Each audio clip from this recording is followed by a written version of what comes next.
My family didn't just skip my daughter's birthday. They sent me a bill for it, and when I refused to pay, they called the police on me. I'm Clara West, 34 years old, and a single mom to my 8-year-old daughter, Lily. I used to believe that family meant loyalty, love, and support. Turns out, in my family, it meant manipulation, guilt, and invoices. Growing up, my parents, Margaret and George, always had a favorite, my younger sister, Vanessa. She was the golden child, the one who could do no wrong. When I graduated college with a degree in interior design, they barely congratulated me. When Vanessa dropped out of college to find herself, they threw her a party. Still, I tried to stay close.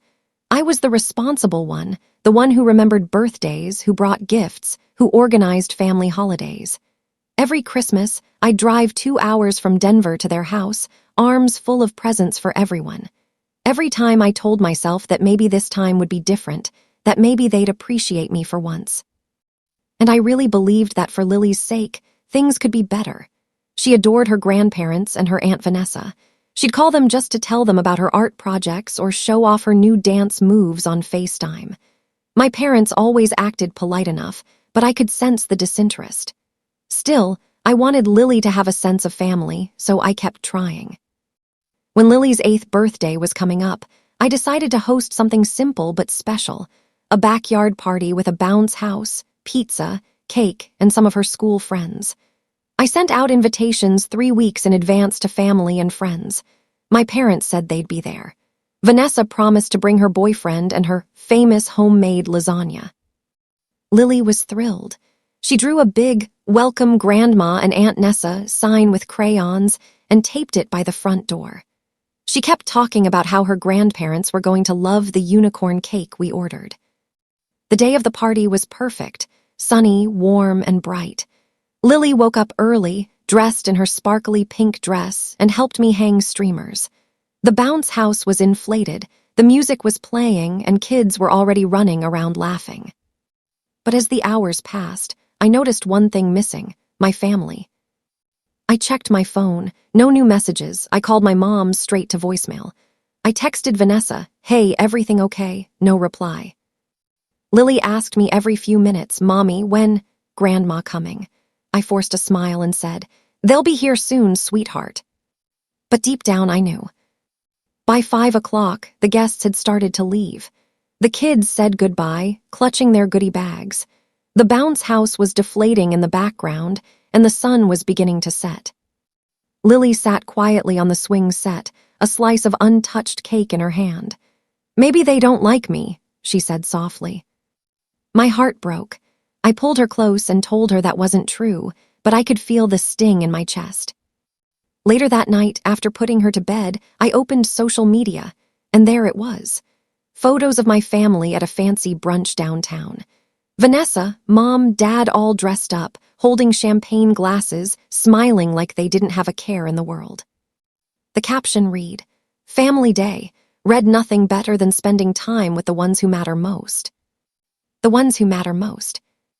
I stared at that caption for a long time, feeling something inside me harden. A week later, I got a text from Vanessa. "Hey Clara, so about the brunch last week, Mom and Dad covered most of it, but since it was supposed to be Lily's party day, we kinda counted it as a family celebration. Your share came to $1,850. Can you send it via Zelle today?" I thought it had to be a joke. I actually laughed out loud. I replied, "You skipped my daughter's birthday and now you're billing me for your brunch." Vanessa responded immediately. "Clara, it was a family event. We figured you'd want to contribute. Mom said you always insist on being part of everything." I read that line again and again. You always insist on being part of everything. As if I was some clingy outsider begging for their attention instead of their daughter and sister. I texted back one word, "No." 2 days later, my mom called. "No, hi. No, how's Lily?" "Just, your sister said you're refusing to pay your portion. We're not made of money, Clara." I snapped. "You ignored Lily's birthday and spent almost $2,000 on brunch. Why would I pay for that?" My mom sighed, like she was exhausted. "You're being dramatic again. You always twist things to make yourself the victim." And she hung up. I didn't hear from any of them after that. Not for a week. Not until there was a knock on my door one evening around 7. When I opened it, 2 police officers were standing there. "Ma'am," one said, "we received a complaint about a financial dispute between family members. Mind if we come in?" My stomach dropped. Apparently, my mother had filed a report claiming I owed them $1,850 for a shared family event and was refusing payment. I showed the officers everything: texts, screenshots of their brunch photos, Lily's birthday invitations. One of the officers frowned and said quietly, "Ma'am, this is a civil matter, not a police issue. You don't owe them anything." They left, apologetic but slightly amused. I sat there on the couch afterward, stunned. My family had called the police on me. That night, Lily climbed onto my lap with her stuffed rabbit and whispered, "Mommy, are Grandma and Aunt Nessa mad at us?" I wanted to lie. I wanted to protect her from the truth, but I couldn't keep covering for them anymore. "No, sweetheart," I said softly. "They just made a bad choice, but we're okay." And right there, something inside me shifted. I was done being the fixer, the people pleaser, the one who always kept the peace. I didn't owe them another second of my life. I blocked their numbers. I unfriended them on social media. I even sent back the Christmas gifts they'd mailed the previous year. Weeks passed. The silence was strange at first but peaceful. Lily seemed happier, too, lighter somehow. Then, one afternoon, my neighbor Ellie knocked on my door. She held her phone out and said, "You might want to see this." It was a Facebook post from Vanessa. She'd written this long rant about ungrateful relatives and how she'd been financially exploited by her own family. The comments section was full of sympathy from her friends. Some even suggested she take me to small claims court. I didn't comment, but I saved the post. A few days later, I received a letter, an actual physical envelope, from a local law office. Vanessa had filed a civil claim for the $1,850, saying it was reimbursement for shared family expenses. That was it. They wanted to play games. Fine, I could play smarter. I gathered everything: texts, photos, birthday invites, screenshots of their brunch posts, and wrote a detailed statement about what really happened. I even included the police report that said it wasn't a legal debt.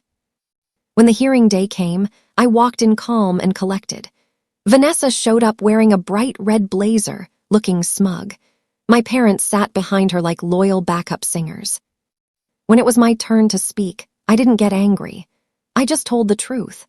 I showed the judge the invitation to Lily's party, the screenshots of them at brunch, and the text message asking for money afterward. The judge barely let me finish before shaking her head. "This is clearly not a legitimate debt," she said. "Case dismissed." Vanessa's jaw dropped. My mother muttered something under her breath. I just stood there, smiling politely. Outside the courthouse, Vanessa hissed, "You're such a drama queen, Clara. You always make yourself the victim." I looked at her calmly. "Maybe, but at least I don't charge people for ignoring an 8-year-old's birthday." Then I walked away.